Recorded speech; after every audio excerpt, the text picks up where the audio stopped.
La última encuesta, la expectativa de contratación de empleo para el cuarto trimestre de la consultora Manpower Group señala que van a aumentar los puestos de trabajo justamente en este periodo de tiempo. Vamos a enlazar vía Skype con el abogado laboralista Fernando Varela para que nos comente un poco cuál va a ser este impacto en el empleo, porque como sabemos, debido a la pandemia del COVID-19, se han perdido miles de empleos aquí en nuestro país. Doctor Varela, muchas gracias por estar con nosotros aquí en Más que Noticias.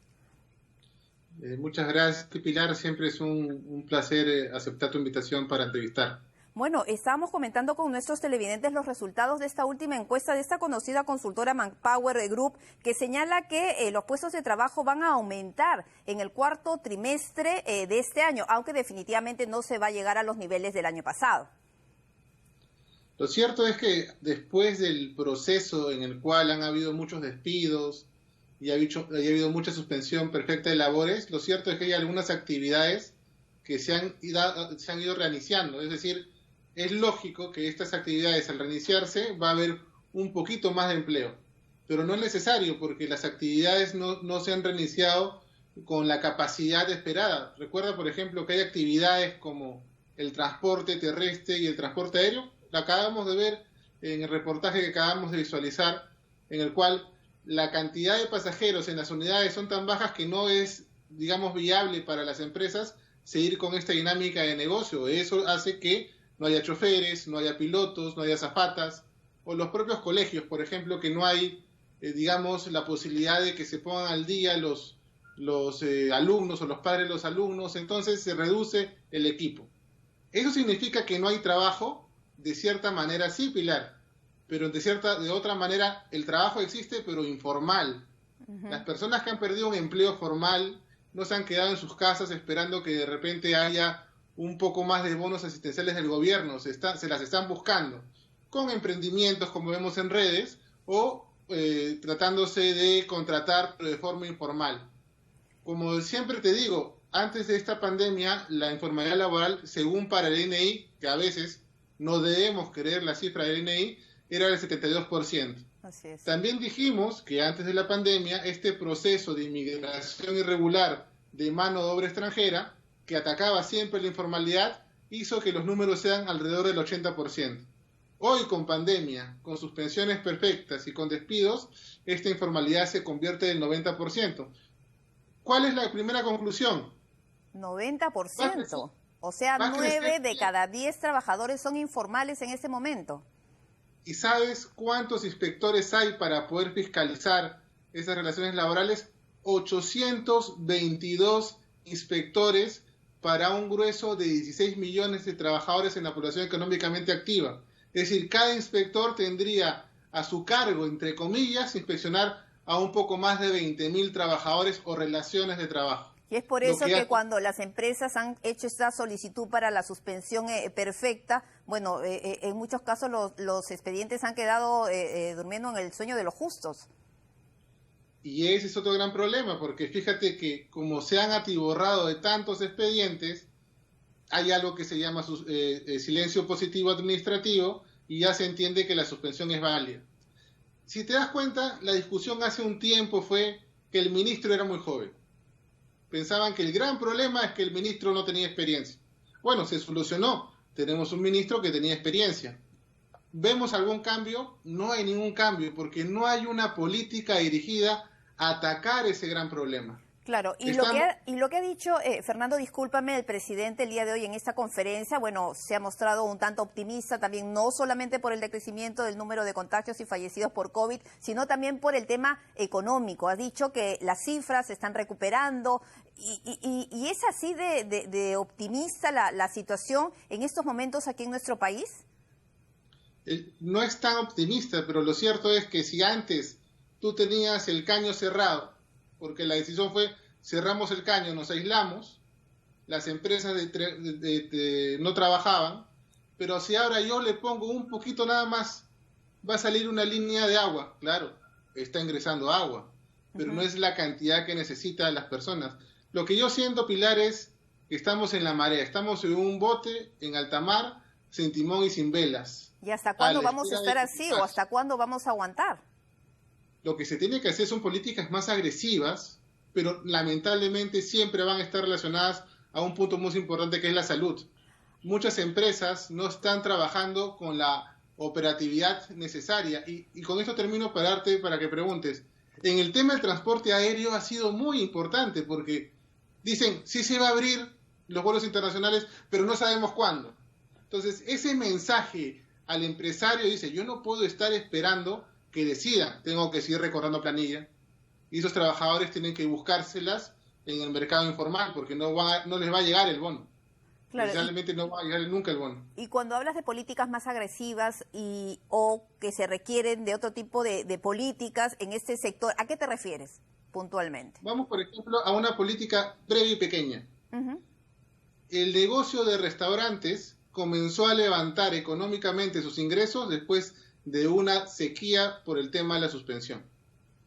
Esos señores tenían los domingos prácticamente asegurados para poder tener un ingreso que les permita sostener planillas. Sin mayor razón y sin mayor justificación, se permanece el toque de queda para que no podamos nosotros como ciudadanos salir los domingos. Esa decisión afecta a un negocio importantísimo, que es el negocio de los restaurantes. Pero también afecta a otros negocios también importantes que son de los proveedores. La economía es dinámica. Es que es toda una cadena, ¿no? Es una cadena que cuando se afecta a uno, pues se afecta de manera indirecta a muchísimos más, ¿no?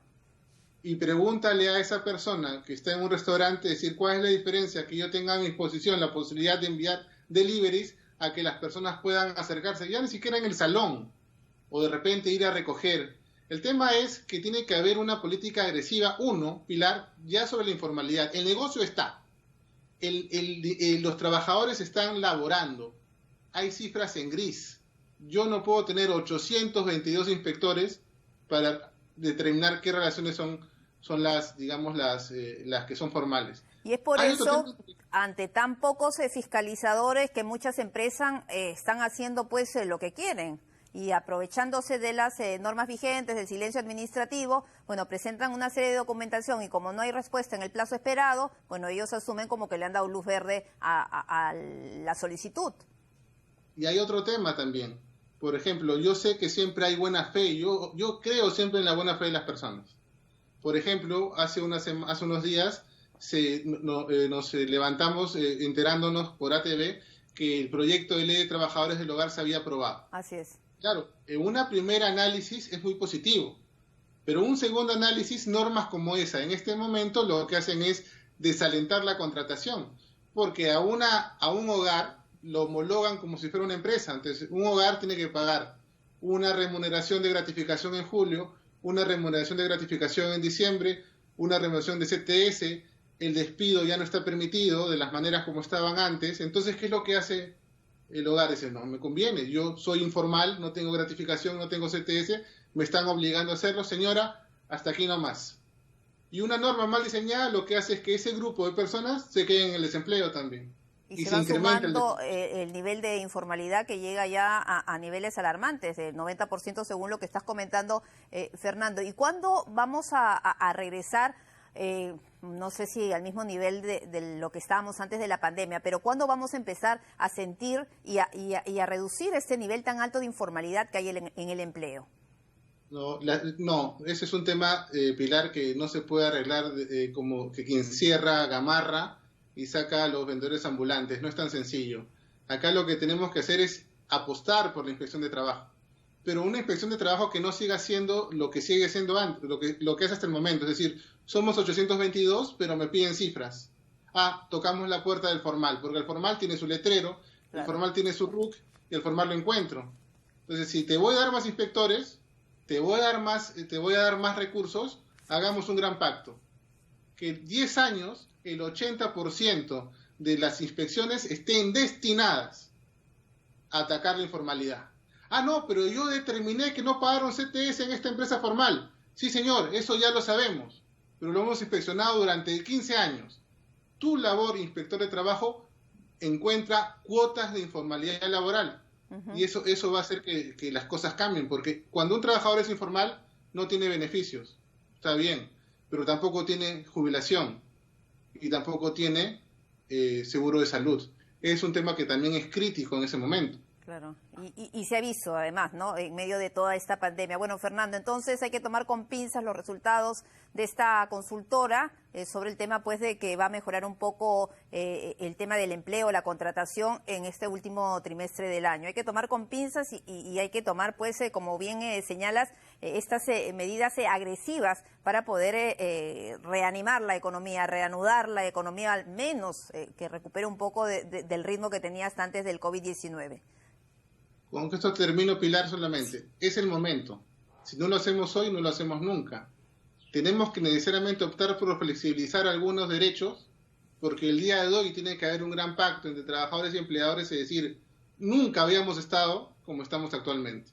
Entonces, olvidemos las discusiones bizantinas de siempre. Yo empleador con mis intereses, yo trabajador con mis intereses. Hoy día flexibilicemos algunas cosas, hagamos un acuerdo y hagamos que esto funcione. No somos un país empresario, no somos un país manufacturero como antes, pero podemos hacerlo. Claro que Entonces, sí, es Fernando. decisión de eso. Muchísimas gracias por la entrevista al abogado laboralista Fernando Varela, por haber compartido, pues, su punto de vista en relación a esta encuesta que está hablando sobre este incremento en la contratación del empleo.